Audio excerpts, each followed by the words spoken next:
Hi everybody, foXnoMad here, and today I want to help you travel smarter by sharing a recent episode of the foXnoMad podcast with you. My guest today is Yumi Komatsudaira. She is a food specialist and chef, and also the author of Japanese Superfoods, and she's here to talk all about that on today's show. Thank you very much, Yumi, for joining the podcast. I just hit record, and I always tell people this, that I always get into almost really great conversations before I hit record, so I'm always quick to hit record so we don't miss any of those. But we were just talking about food, if everybody who's listening is wondering. Thank you so much for joining the podcast.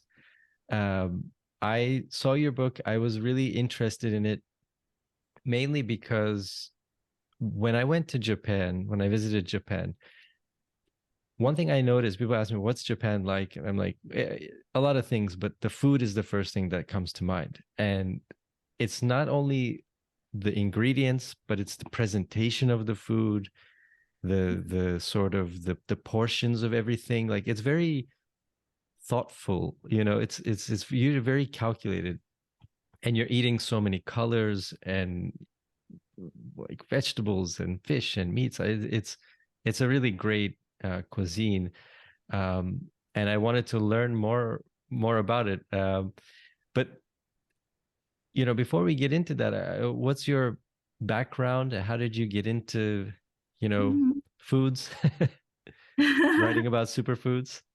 Yeah, thank you, Neil. And I'm so honored to be here and talking and sharing my experience with food. My name is Yumi Komatsudaira, and I was born in Tokyo and grew up in Saitama, which is right next over. It's like a suburbs of Tokyo. And my family started the seaweed purveyor company. So all my life, I've been eating, breathing, playing with sea vegetables. And now I live in New York City, where I'm a Japanese culinary instructor, recipe developer, author, food stylist, and photographer, and also a chef on the weekend at Enoteca Maya in Staten Island. And I also work in my family CV business, funded my parents, and where I learned international division of the business called K Seaweed. So I've been teaching how to use sea vegetables. And now I have this book, Japanese Superfood, my dream book that was published by publisher Taro Publisher. Yeah. And then I did all the photography and recipe and everything pretty much to share my my knowledge and my passion through Japanese cuisine. So yeah, that's that. Did I say Yeah, no, and the photos are amazing because the Thank food you. is Yeah. it's just so vibrant. It really is something. You look at it and you're like, it looks like art, but I want to eat it. So it's a Oh, great thank you. combination. The funny thing is that I never done any photography all my life. I never owned the camera.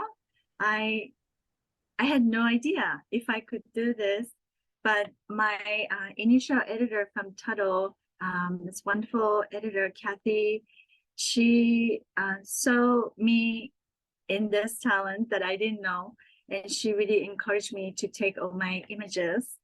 So I spent all my deposit money from the book to investing expensive camera, and I just learned on the go.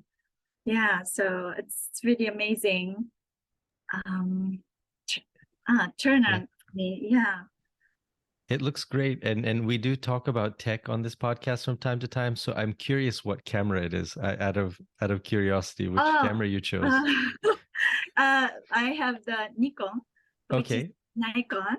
Like I didn't even know how to pronounce Nikon in English because all I know is Nikon. Mhm. That much my knowledge was camera was so little.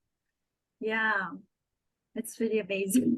Yeah, You can do the it. photos came out great, and the composition is also great. Yeah, Um, thank you. and, Um, and And I love the use of the different like even like if you just take something like sushi for example, there's so Mhm. many ingredients in such a small package Yeah. that it's really interesting. So my experience in Japan, was this common, in Japanese cuisine, or was I just seeing the tourist foods? Is this how people eat at home, So going back to what you mentioned, by the way, I was very impressed about your comment about um, different presentation, the beautiful element of different ingredients in the plate, smaller portions. These are something that I keep teaching to kids here through my teaching job.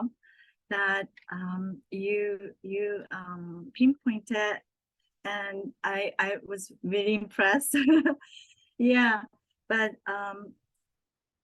so the typical Japanese meal I always wanted to practice is called ichiju sansai, which means you have the soup and the rice, and then three side dishes. So the main dish would be grilled fish or grilled meat, like some sort of protein, and then two little vegetable or tofu dishes as a set meal. So this is like a traditional and nutritious meal plan that we've been eating for centuries. But today's busy lifestyle, people, some people practice, but I would say a lot of dietary requirements are changing. More people choose to eat more convenient way, more prepare food, but the foundation is well balanced, just like you said, and then variety of different ingredients in a small plate is also practiced today. Yeah, so when you travel to Japan, just pop into any restaurant, you see a lot of these set menus. Instead of having one gigantic macaroni cheese on the plate that you see in the States, yeah, we have more variety of different ingredients that you see on the plate. And then also, you also mentioned that it's beautifully presented. And in Japan, we call mede taberu. Me means eyes, taberu is to eat. So you first eat with your eyes. So the presentation is very important, and it's a big part of Japanese cuisine. However, um, um, not everybody practice in daily lives. So these are a great foundation that we should keep reminding ourselves that just take a little time to just maybe use a different plating, or put a seasonal vegetables, colorful vegetables for your eyes and nutrition. These are the like a Japanese sensibility that I try to express in my book. Yeah. Yeah, aesthetics are very important, I think. And I Mhm. remember, outside of the restaurants, you have those plastic, I think they're little plastic kind of models of the food. And Mhm. so you can see what the Oh meal yeah, is going to yeah, look yeah. like. Mhm. And I'd never seen that anywhere else in the world. And it really is true, because it does add to, it makes you, I find that it makes you eat slower. I Yeah. find that it makes you kind of look at the Mhm. plate a little bit to see what's there. Mhm. So it's very interesting, the aesthetic portion, which with food sometimes we don't think a lot about, especially Yeah. when we're in a rush to eat. Yeah, definitely. Yeah, it's challenging, right now, with um, you know, we all have a busy life with different things going on. It's not like we have less time. We have more convenient things to help our lives a little bit easier, but internet definitely takes a lot of time from us to really invest in what's important as a foundation of healthy eating. cooking your own meal at home, taking a little time to sit down with your family. Um, these are getting less and less. So throughout my book, I have a lot of family meal that you can make a lot in a big portion and just share with your family or friends. Like I have this hot pot dish that is very easy. You just throw everything in the pot, but then you have your friends, family sitting on the table and just have an opportunity to, you know, to catch up each other during the meal. These are the things that I think it's very important um, to keep um, expressing my book. I'm sorry, I don't know what to say. No, no worries. Yeah, I mean, and for me, I guess there are so many ingredients that you point out in the book, but I think we have to focus. At least for me, two of them stood out. I want to start with the first one, which is seaweed. Yeah. Um, First of all, what is a seaweed farm? Is there a farm, or do you collect it from the ocean, or do you grow it like a crop? How does I have Um, no idea. yeah, so we don't farm. We curate from those different type of seaweed from different parts of Japan, and we have wild seaweed versus farm seaweed. And the business was started because my father is from Iwate Prefecture, where one of the major seaweed called wakame seaweed. I don't know if you have seen it. When you have miso soup, you see this black little thing floating on the miso soup. Yep. That's that is called wakame seaweed. It's the leafy part of the seaweed. It's very tender and soft and moist.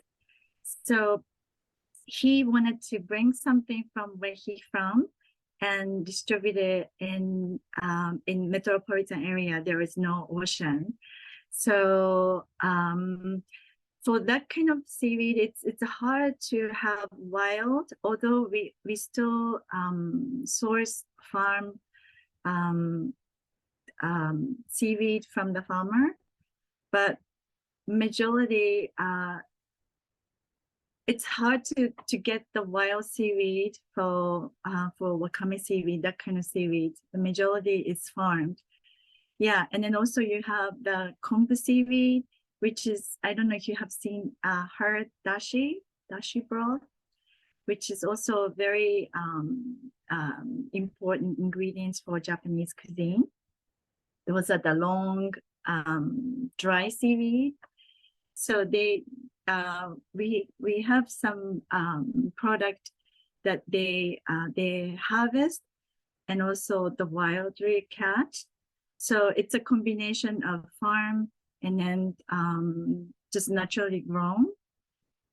Yeah, and you mentioned in the book, dashi is the Mm-hmm. is the foundation of Japanese food, and Yeah. the backbone of the soups. Mm-hmm. What so is that's the ingredient that you're going to find? That's that flaky seaweed that you're going to find in pretty much a lot of the cuisine, right? And Yeah. why? So um, Why?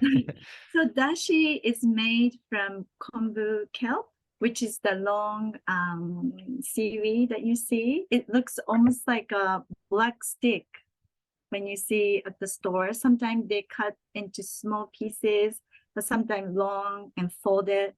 So the dashi is the clear broth. By itself, it's doesn't have the distinctive flavor, but it helps to layer and bring up the best possible flavor for the ingredients that you're cooking with. So the dashi is made from kombu kelp, also shiitake mushroom if you're vegan, but the the basic dashi that you call dashi in Japanese is called to use two ingredients. One is the kombu, the other one is the dry tuna, a katsuobushi, the bonito flake. Yeah, So when you mix the plant-based and then the dry fish, which is the animal-based, the umami flavor jumps up 7 to 8 times more. So throughout this book, I encourage people to mix those ingredients to have the maximum flavor from those ingredients. But dashi is made from mainly dry ingredients. So that means the flavor is already concentrated. So not like Western soup stock made with fresh ingredients like chicken bones or herbs.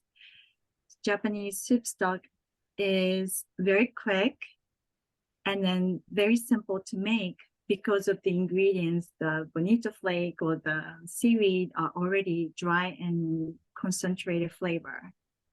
And what makes it a what is, first of all, I guess, what is a superfood? How is it different than a regular food? So, okay, superfood defined as the food that has a lot of different nutritional benefits.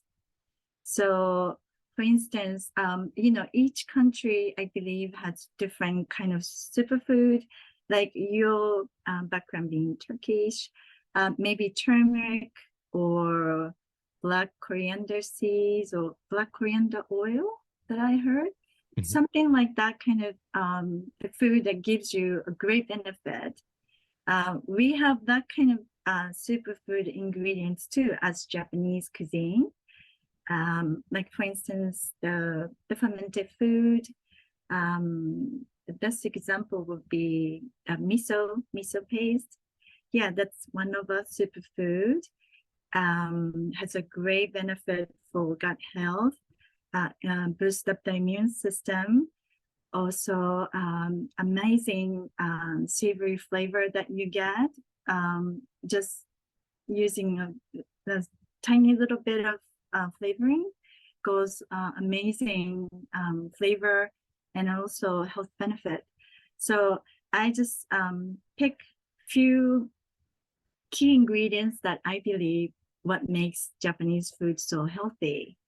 So it could be, koji, which is the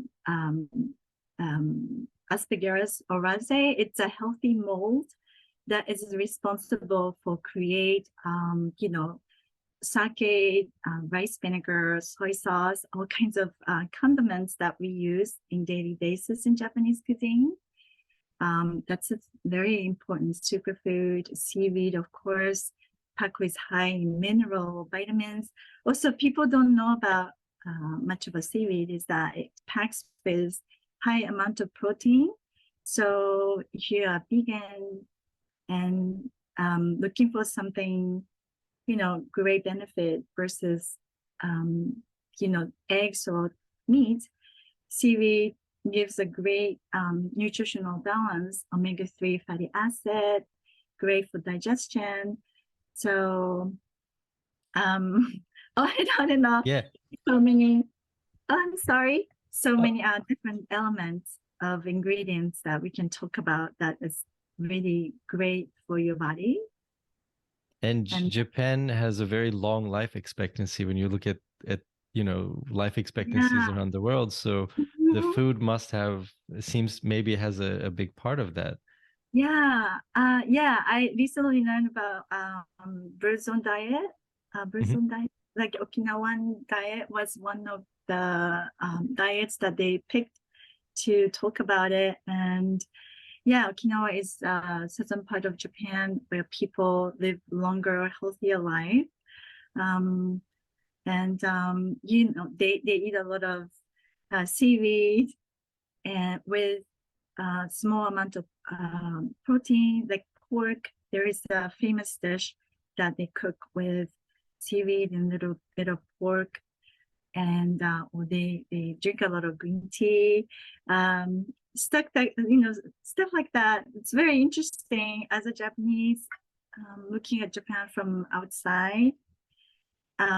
What is the idea behind it? It's something that I wanted to demystified Japanese cuisine in my view as a Japanese person living in overseas. Yeah. Yeah, because a lot of the ingredients can seem very exotic to people, Yeah. and a lot Mhm. of them are very specific to Japan. I mean, there are a lot of the ingredients and foods that you don't find in many other places. Mhm. How do you recommend people source the ingredients that you would make in a typical Japanese dish? Yeah, that's a great question because actually I wrote this book during the pandemic, and when I experienced lockdown, I have a hard time finding certain ingredients. So so that was actually eye-awakening. Um, I would say most of the ingredients, the key ingredients, you can find online easily. Mhm. However, like local sourced vegetable, like you said, certain vegetables, I have a hard time. So I had to change the recipe or come up with a substitution during the process of rewriting the recipe because of pandemic. Give me greater idea as to what people can switch and change. And my conclusion to your question is that if you have the key ingredients, it is very easy. It's easier than you think to make Japanese food at home.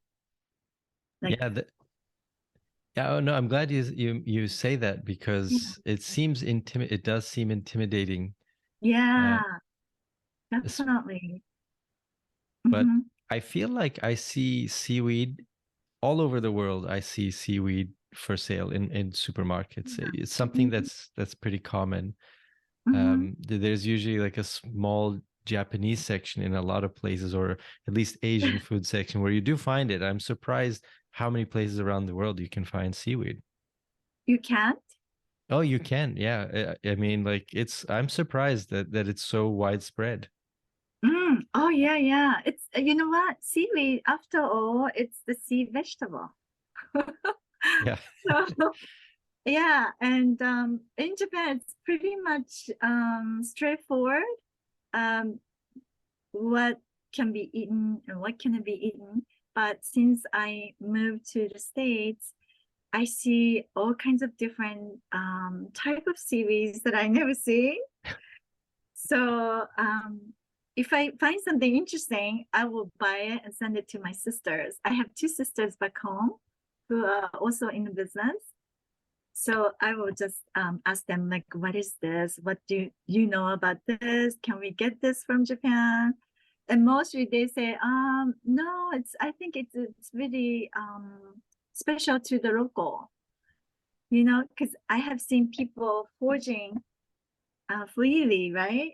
Hmm. By the shoreline in Europe or I don't know which country exactly, but yeah, it's more, I think, easy, or at least the environment seems to be catered to freely foraging and enjoy the seaweed.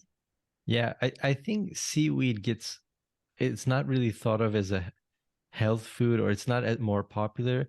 I think because Mm-hmm. of the name, it doesn't sound very good, right? It sounds like sound weed, it sounds like something that's just like um, ocean trash, right? Like yeah. it's just a weed.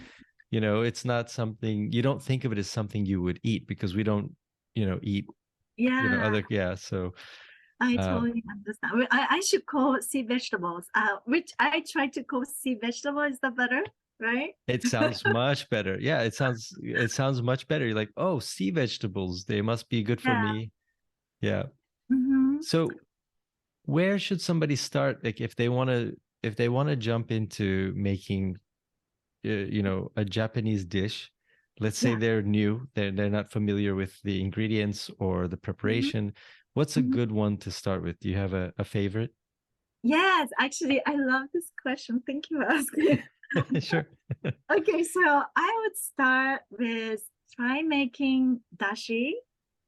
just because dashi is one of the most important element of Japanese home cooking, and then it is very easy. It's so much easier than what you think, but the outcome using the real ingredients, the whole ingredients, like real kombu, bonito flake, and if you know how to make tea, you know how to make tea, Oh, yeah. right? Yeah. Mhm. So you can make dashi. I have a recipe that if you have the teapot, you just put everything in the teapot and pour the hot water and just make an instant dashi broth.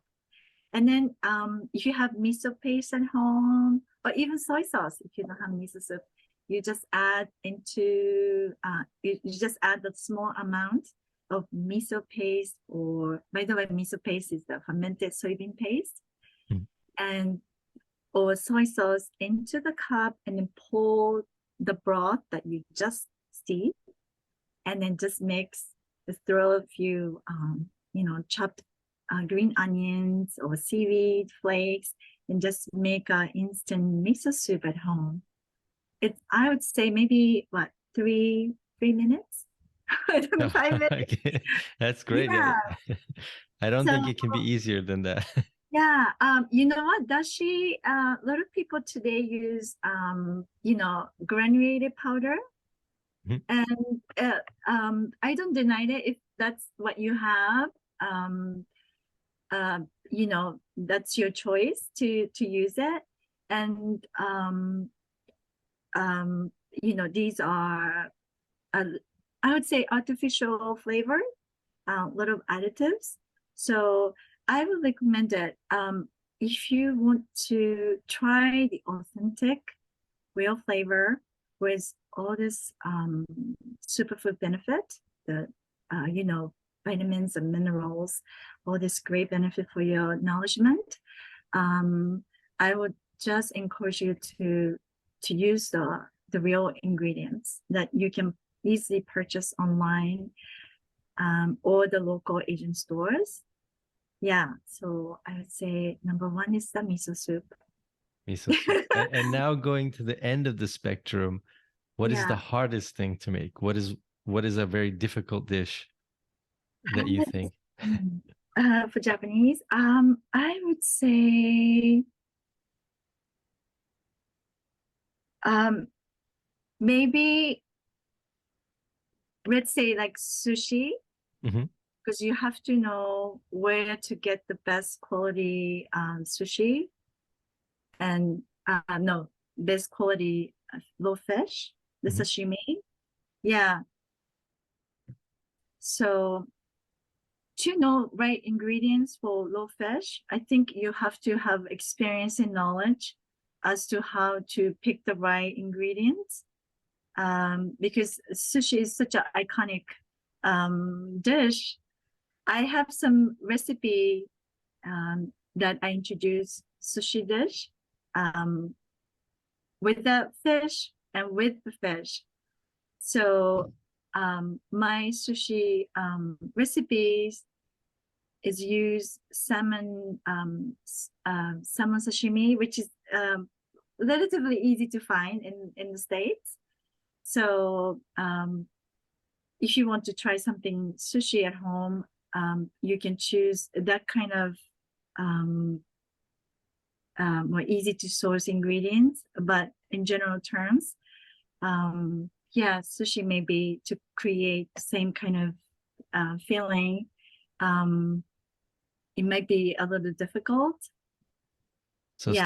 start with the miso and then work your way up to potentially making sushi one day if you want the Yeah. advanced level. I mean, what's the home cooked meal to you?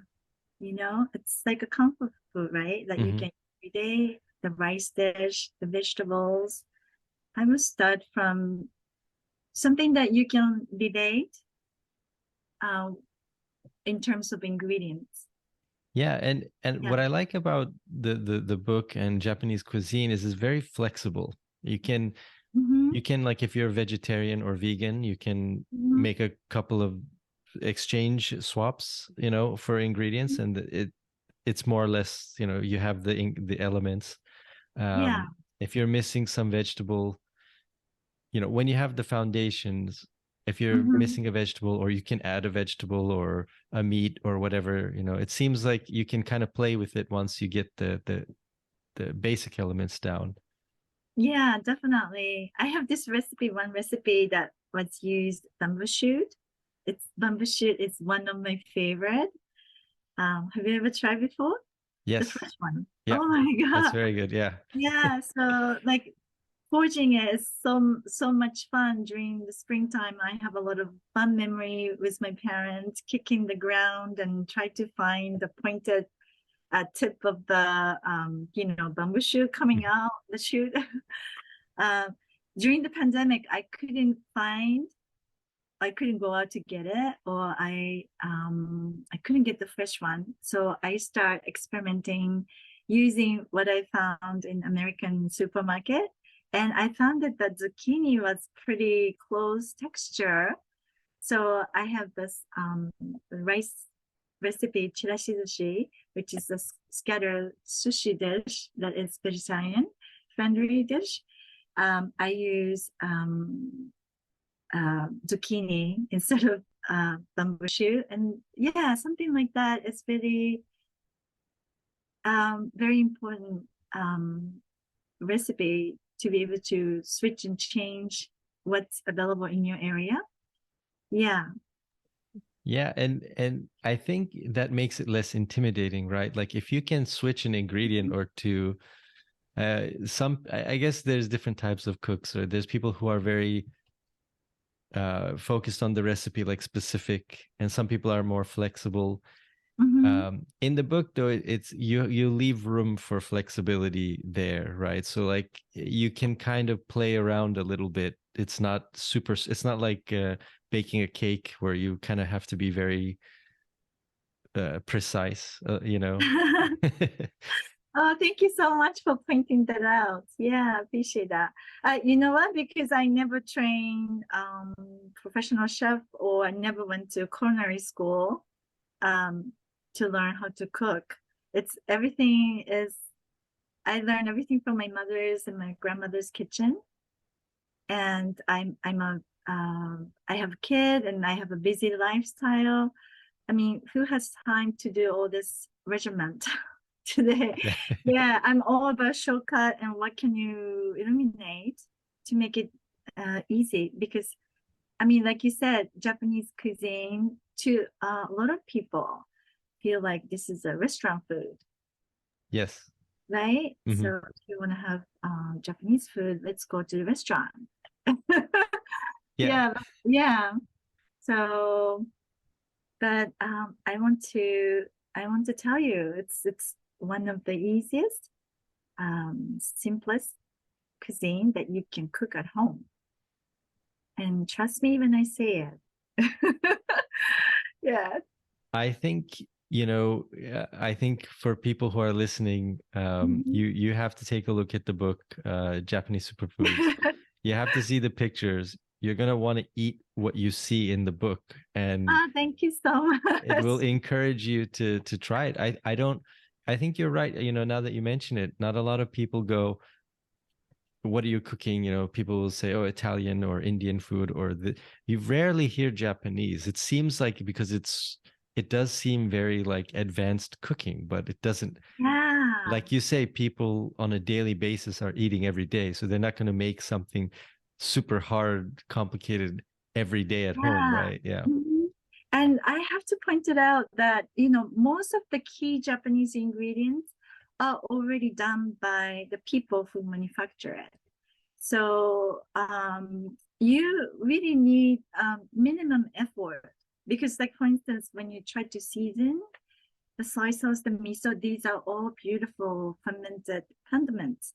So those manufacturers spend month and month crafting those condiments to come to life so that you can use it.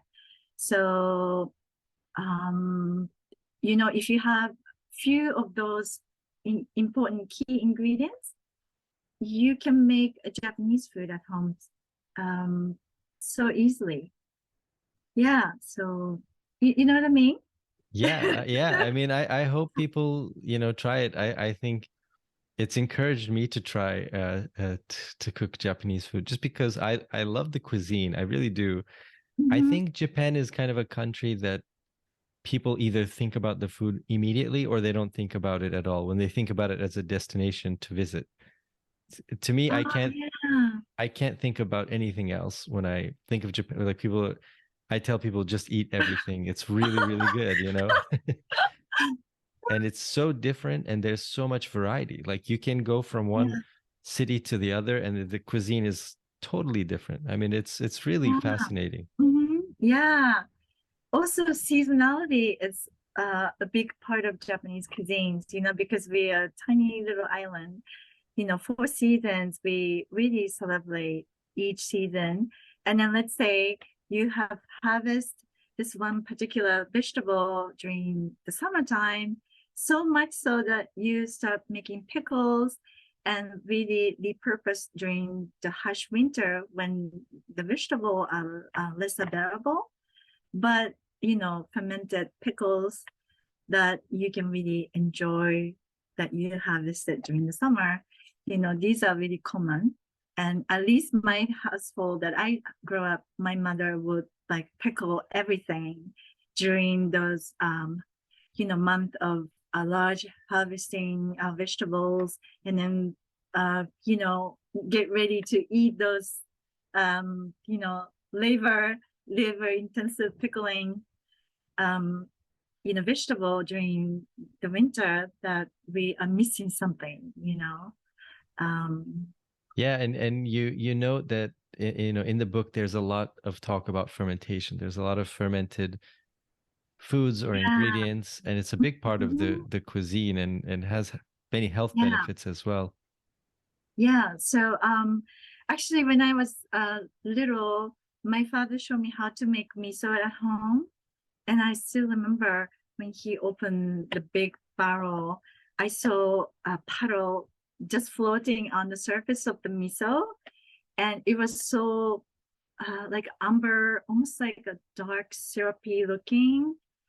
And I had no idea. I thought miso was just the paste. And then I asked him, "What is this?" And then he told me it's the soy sauce called tamari, that it's beautiful flavor. It's we eat with raw fish. So let's dip a little sashimi in. And then I had the first taste. It was so like packed with umami, and um, it's so crazy. So many years passed. I still remember the first sip of the tamari, homemade tamari. And I don't know, these little things that really ingrain me today, writing my book. Yeah, definitely. And is that, I was going to ask you, is that um your favorite? I was going to ask you what your favorite dish is, but I may have just heard it. I'm not sure. Do you have a Favorite dish? Mhm. Um, yeah, I have so many favorites. It's hard to pinpoint it which one is my favorite. But in terms of Japanese cuisine, my very favorite thing is going back to the basic, the dashi. Definitely. When you come back from a long day of work, you feel like so washed out. I mean, what do you want to eat? It's like I want the big bowl of the broth, you know? And Yeah. sometimes I don't even put miso. I just want to have the ocean goodness. So, so And it's perfect for winter too when it's cold as well. It's like that yeah, great. yeah, makes me feel so comforting and calm and peaceful.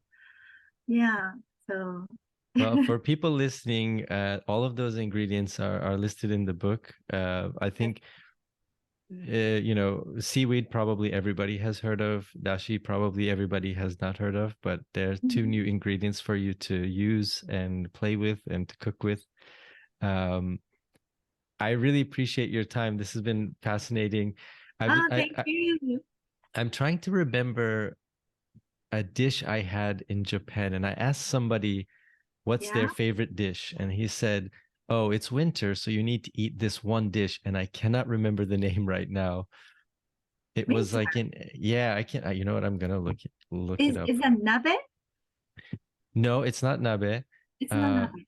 le- um, I'm gonna see if I can find people are listening. Like, what is he doing? I'm like, no, no, I gotta find this one that I had, which I really liked. When Um, did you go to visit? so the last time was probably it's been probably like 8 years now. Oh my Uh, God, yeah, it's been a that's long a long time. time. You Yeah, have to go back. I really want to go back. It's one Yeah. of my favorite places to travel. And Uh-huh. it's like to eat. Like I said, it's just To yeah. eat. Yeah, you eat from breakfast, lunch, snack, dinner, I think I right? found it. Okay. Sukiyaki. That is what he Oh my recommended. God. Okay, yes, yes, yes. That's amazing. Oh And my God. I had to struggle whether I'm gonna keep the sukiyaki recipe or not because that's actually my favorite too. oh, It's it's great. you know the meat sometimes it's hard to find the thing. So by the way, sukiyaki is this hot pot that you have the broth made with mirin, soy sauce, a little sugar, and then cook with a block of tofu, um, thinly sliced beef, right? And Hmm. shirataki noodles, a lot of mushrooms. Oh, so good. Yeah, Yes. and Mm-hmm. when I went, I he my friend recommended the restaurant, and he Yeah. said just go, and I had no idea, and I went, and Yeah. there was like this little booth, and I went to the booth, Yeah. and someone came in and started preparing stuff and left. And I didn't know, do I eat? Oh, And then they came in and prepared some more and left. And then it was like this whole meal. And uh-huh. each point, and then I drank something in between. Like you have to drink something in between. It was very Yeah. specific, but it was a great experience. I Amazing. I really enjoyed it. So I always Yeah. think of Japan. I think of that is one of the foods I think of. Yes. Did you, can I ask you, Mhm. did you eat with the raw eggs? Oh yeah, yeah, Oh, yeah, good. So it's yeah. like, sometimes when I talk about this, my friend in America just think, oh, that's so crazy. But the raw egg is like a biggest thing over there. And yeah, I'm glad you tried it with the raw eggs. Yeah, it was great. It was Mhm. really great. It doesn't really taste much different, really. Um, It like gives it. like a richness, right? Yes, yeah. It Hmm. adds. It definitely adds a lot to the flavor, and then yeah, Hmm. it's wonderful. So, That's amazing. That's but I think it's one of the most popular dish uh for even Japanese people. oh, great. Yeah. Whenever I go home, I ask my family to take me there, and then every time I don't miss out. Yeah. Awesome. Yeah, that's Mhm. fantastic. Yeah, it was a great recommendation and a great experience. And like you said, like you had when you were a child, when I think of Japan, I that's one of the memories I think of. I remember that experience so well because the food was great. It was also an experience. Yeah. And I had no idea what was going on. So that was Hmm. fantastic. I didn't know what was going to be coming up next. Hmm. It was like a whole Oh, meal. So it was great. Yeah, it was fantastic. mhm. No English, I Nope, suppose. zero, like zero. And they just saw me and they kind of knew, like I knew at the time I had a couple of Japanese phrases and words I knew, but they Yeah. were so they knew. I just said what I don't Mhm. even think I ordered. I think they just started bringing me Mhm. things. So nice. And it was great. Yeah, a fantastic experience. So I highly recommend it. Yes. Oh, you make me think. Maybe I'll make it tonight. Yeah, sweet. Yeah, it's so good. And it's so easy too. Yeah. Hmm. Yeah, so I look forward to trying to cook some of my own Japanese superfoods, and I hope people Thank you so listening much. Yeah. really pick up the book. I will leave a link to it down in the show notes so everybody can check it out there. Make sure. Wow. So for those of you who are not watching the video version, Sorry. the foods on the screen are, This is oh, a that looks so beautiful. good. Yeah. Yeah, Oh, can this, I show you my favorite dish? sure. So this one is so close to my heart because it's my grandmother's recipe that I grew up eating. And this is like my go-to. I don't know how many times I've been making this, Whoa. even since I was writing this book. This one, I just made it for Christmas party. And then also I had a book lunch last week in New It, York, and then I made this one. it looks great. It's noodles and So the things that it looks onion? like noodle, it's the egg threads that I cut into like a Ah. egg. No, noodles. Mhm. Yeah, but this one was passed on from my grandmother. When we have a birthday as a kid, she will always show up with this beautiful lacquer box, the bento box, Mhm. rice, big box of this dish, and come to visit to celebrate every birthday that we had. So yeah, so this one, everything you can make in a head, and then you just store everything in the fridge. And then the day that you assemble, you just make rice. That's it, and you mix it. So it's I yeah, think people that's definitely the one to try. It looks very, yeah. Thank very you. good. Mm-hmm. Uh, so thank you again for your time. Like I said, I'll Thank leave you the so link for the much. books everywhere you can find books in the show notes. And we'll look forward to keep in touch if you have any other anything coming up, any events or other books or recipes you'll be sharing. Let Yes, us know, and we'll be happy to share it. yeah. Thank you so much for having me. I really appreciate your time too. Thank Thank you. you. Thanks very much for watching this episode of the foXnoMad podcast. Make sure you hit the like and subscribe buttons down below so you don't miss any upcoming videos, and I'll see you in the next one.